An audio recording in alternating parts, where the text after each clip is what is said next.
Bueno, hola, mi nombre es Daniel Melgoza, yo soy estudiante de la Escuela de Conservación y Restauración de Occidente. Actualmente estoy cursando el 7º semestre de la escuela.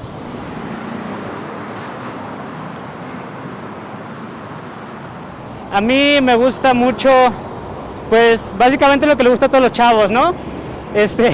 Escuchar música, salir de fiesta de vez en cuando con mis amigos y pues realmente mis pasatiempos son esos. Particularmente tengo una afición hacia lo que son los dinosaurios y todo relacionado a la prehistoria y justo por eso ese gusto me ha llevado a recorrer lugares muy interesantes de México.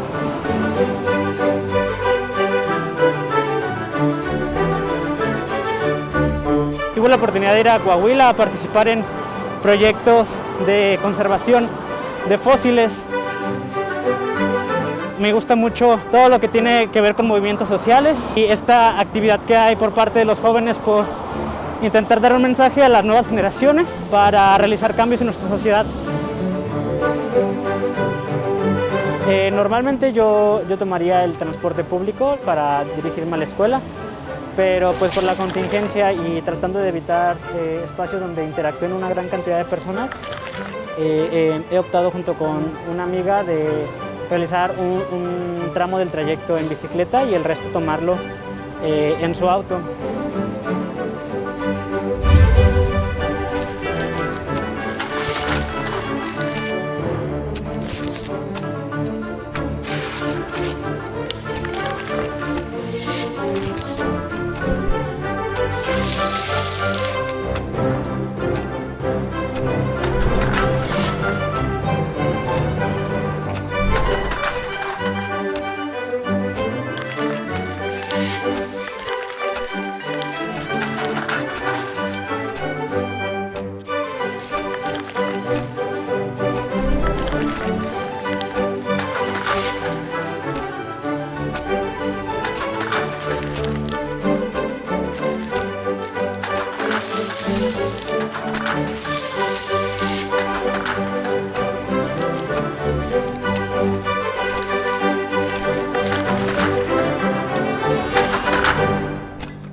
Había una situación en el país en el que se buscaba descentralizar la formación de restauradores profesionales en México.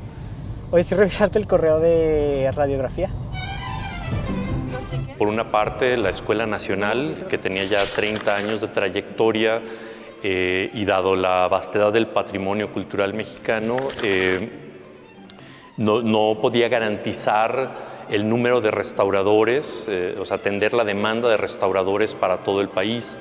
A partir de esto, durante la segunda mitad de los años 90, empieza a haber planes para la descentralización educativa y la formación de centros educativos en distintas regiones del país. En una iniciativa promovida por la sociedad civil, apoyada por el gobierno del estado y por el gobierno federal, a través del Instituto Nacional de Antropología e Historia, se decide fundar la Escuela de Conservación y Restauración de Occidente en Guadalajara en el año 2000.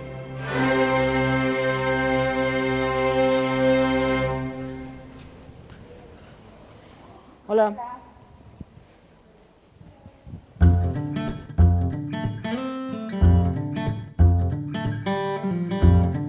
Me tocó trabajar con esta pieza. Se trata de una piedad que es más o menos de finales del 17, principio de 18, y es una réplica de una que se encuentra en Ciudad de México, en el Convento de la Piedad.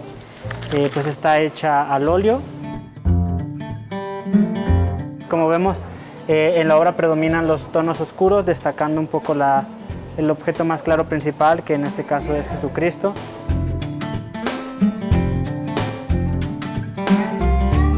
Podemos ver cómo tiene algunos detalles alegóricos, como es el sol y la luna, y otros elementos que poco a poco se han perdido por la capa pictórica desprendida. Por el momento el autor no ha sido identificado, por lo menos hasta donde yo tengo entendido.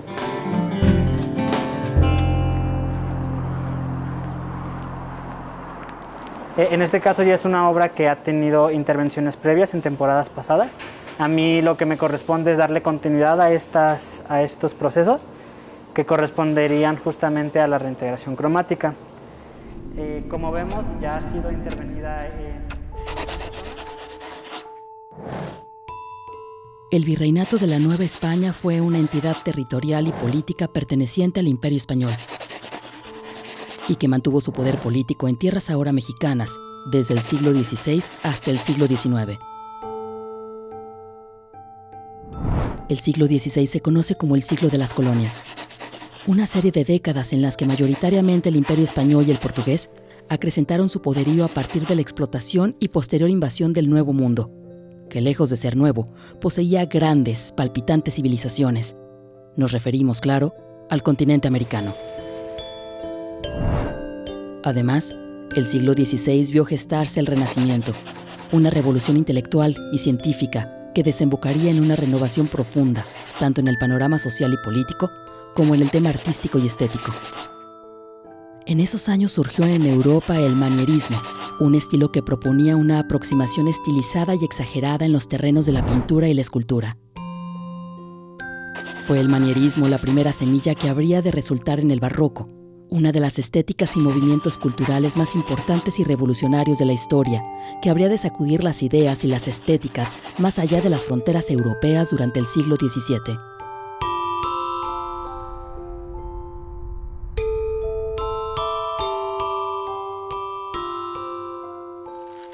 De la pintura a la Piedad son pocos los datos que tenemos. Desconocemos cuál es su origen de la pintura, tanto la autoría como la época.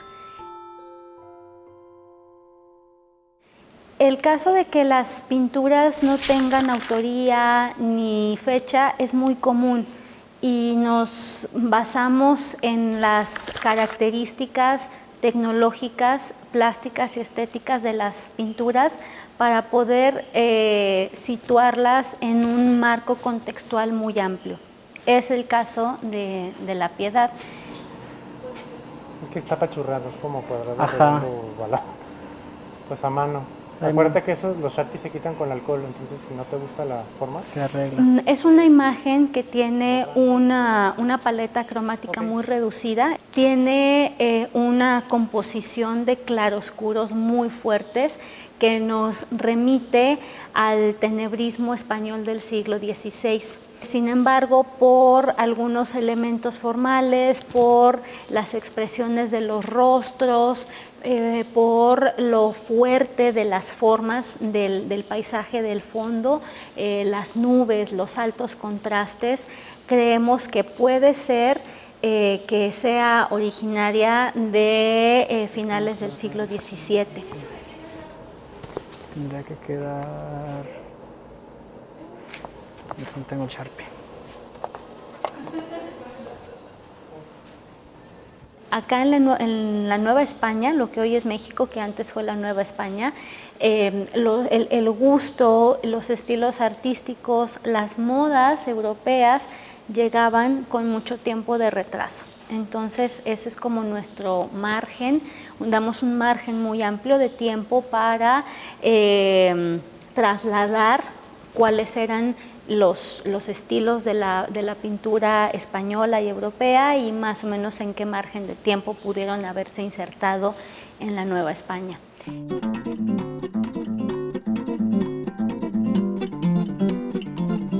Pues yo conocí la carrera justo terminando el último semestre de preparatoria.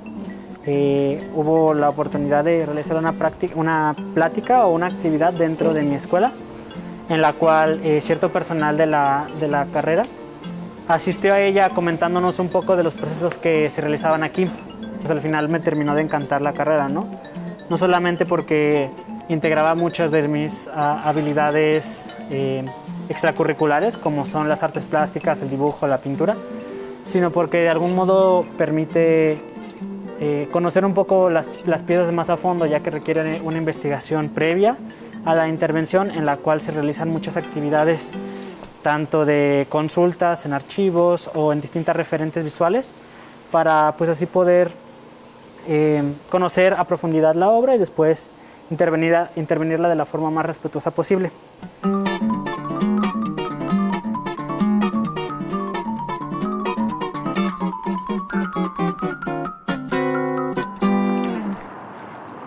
Completa o integra de algún modo pues estas dos aficiones, ¿no?, que yo tenía. Trabajar tanto con la parte química para conocer los materiales, los procesos de degradación o de interacción entre ellos, pero pues también mi afición por las artes plásticas estaban pues ahí presentes, ¿no? Hay que recorrerlo hasta acá.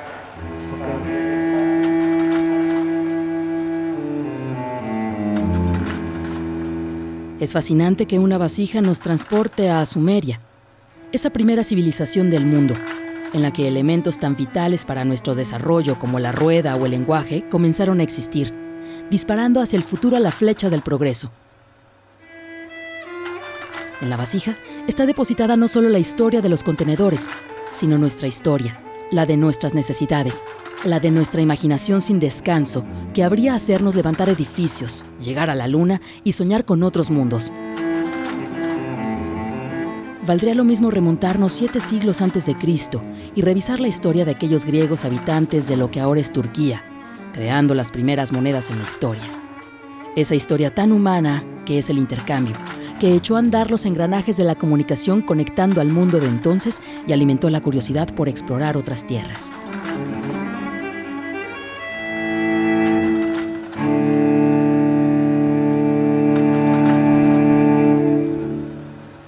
El propietario, el heredero de esta colección pictórica a la que pertenece esta pintura, es una persona de la vida cultural de nuestro estado. A la cuenta de 3, todos al mismo tiempo que levantar el cuadro y otros ayuden a mover todos los burros. Solicitó que se hiciera un diagnóstico, dado que conforme pasaba el tiempo él veía que la pintura se iba deteriorando cada vez más. La tenían en un semiexterior, con unas plantas muy bellas, pero con una muy alta humedad. Y después de hacer el diagnóstico y de determinar que sí era viable que ingresara a la ECRO, se encontró que tenía un rentelado muy antiguo, es decir, una tela adherida al reverso del textil original. Entonces la primera etapa de la restauración fue muy complicada porque había que estabilizar una capa pictórica que era muy frágil.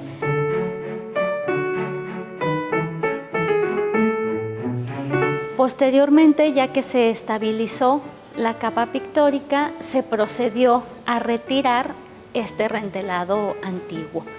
Y una vez que se retiró el rentelado, se pudo estudiar el soporte textil y determinar que su estado de conservación era bueno, que era bastante estable el textil y que no requería de un nuevo rentelado, que era justo solamente con hacer una limpieza de los residuos de ese antiguo rentelado y colocar otro sistema de sujeción y de soporte hacia un nuevo bastidor.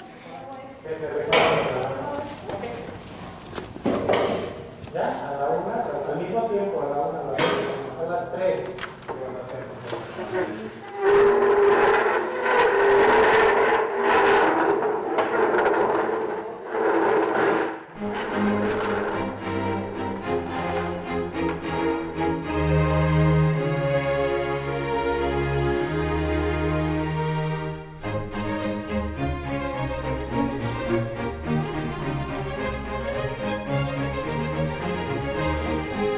Pues la licenciatura está dirigida a gente interesada en el arte, la arqueología, la conservación, intereses afines, que tengan gusto por la lectura.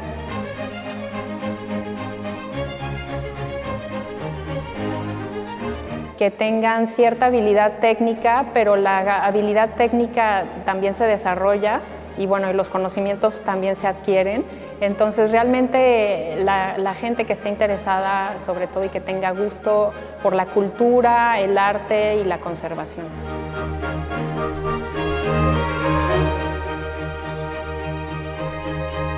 ya se está realizando el procedimiento de reintegración de color. Lo más complicado de la intervención fue el resane, dado que había muchas pérdidas de capa pictórica y había que aplicar una pasta en estas zonas donde se había perdido la capa pictórica para después aplicar el color en ellas.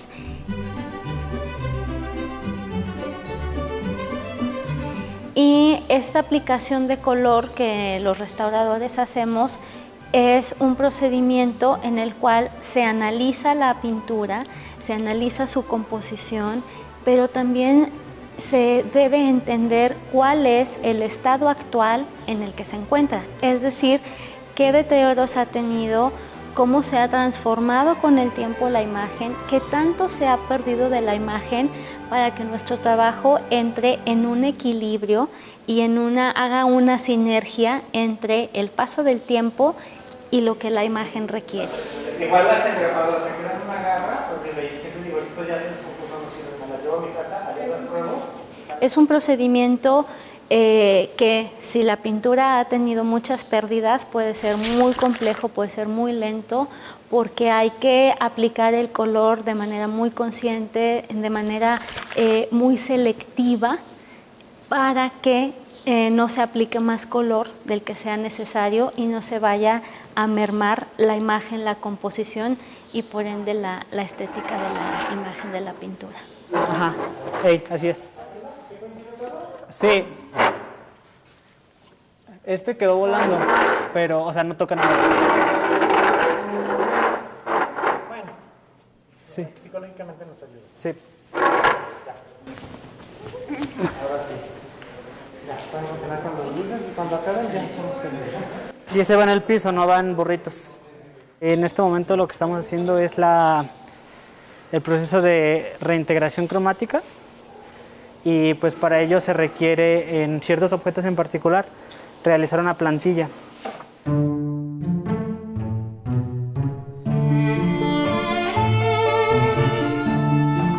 Esta consiste en trabajar a partir del objeto original,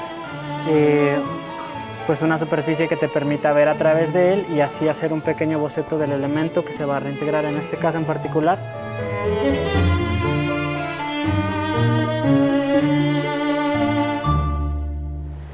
Yo me estoy concentrando en la parte superior izquierda, en la cual se encuentra un elemento que es el Sol, que de algún modo se complementa con el objeto que está del lado derecho, que sería la Luna. Entonces, en este caso en particular, pues se requiere un poco de destreza para hacer, hacer la reposición o completar la forma. Y para ello pues se recomienda realizar una plantilla que te permita ver a través de él, asegurándote que las líneas correspondan de algún modo congruente al resto de los elementos.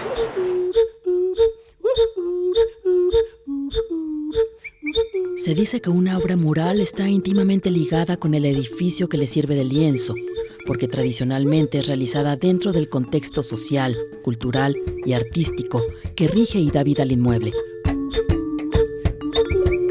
En el edificio sede de la ECRO existe un trampantojo pintado en el muro de fondo del pasillo oriente.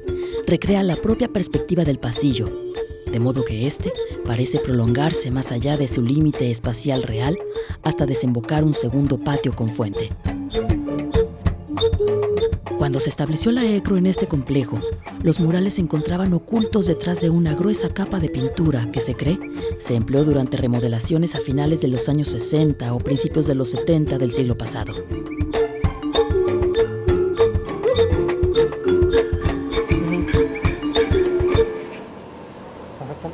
Aquí hay que ponerle Móvil para quemarlo. y volverlo a pegar. Ok, pero ahorita va al final, o sea, ok.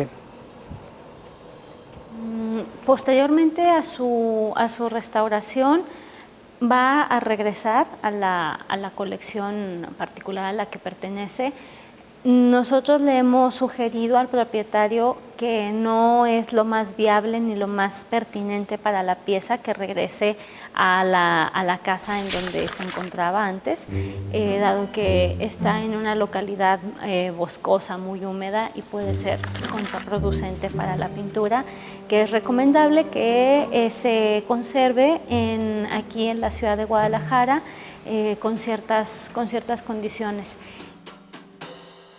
En ese sentido, creo que la labor y la misión de la ECRO se ve muy reflejada en la medida en la que, por un lado, nosotros mismos podemos compartir esa misión con la sociedad, pero también en cómo las comunidades, las sociedades a quienes pertenece este patrimonio pueden generar esta conciencia de cuáles son los valores, la misión de las obras, la historia que se cuenta con ellas, pero también una cuestión de valores afectivos muy personales y sobre todo de cómo se insertan estas obras dentro de la historia personal de ciertas familias, ¿no?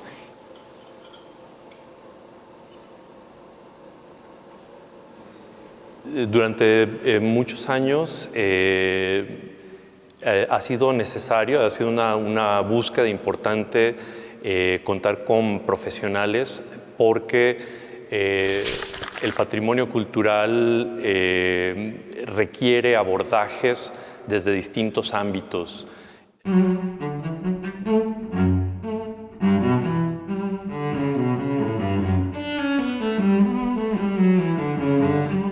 Es ya conocido que hacer un abordaje estrictamente técnico y material es solamente uno de los elementos de los estudios patrimoniales. Poder hacer abordajes desde visiones antropológicas, desde visiones históricas, son indispensables para poder promover de manera adecuada su conservación. Este ha sido el camino que han seguido distintas sociedades y ha sido el camino que ha seguido en México durante el siglo XX, con la apertura no solamente de centros de restauración, sino de centros formativos como el ENCRIM, la ECRO y bueno, otras escuelas que están desarrollándose. Además, estos son imágenes y no jalan, o sea, en realidad lo que estás jalando es nada más la parte de aquí. O sea, esto sale como sobrando.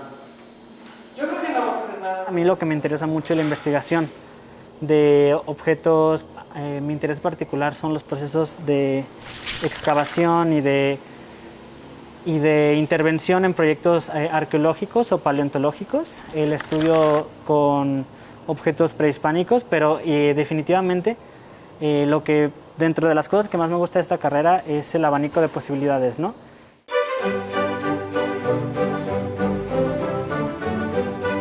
Porque te forma para intervenir una gran cantidad de objetos, desde pinturas, papeles, objetos arqueológicos.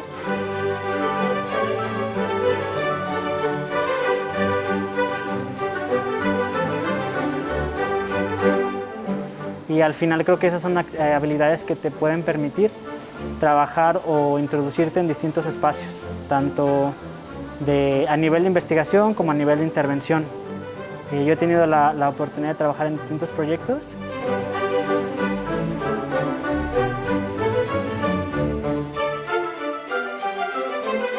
Todos los objetos que yo he trabajado, pues sí te dejan un enriquecimiento para poder intervenir una gran cantidad de objetos pues en un futuro, ¿no? Al final las posibilidades son básicamente infinitas.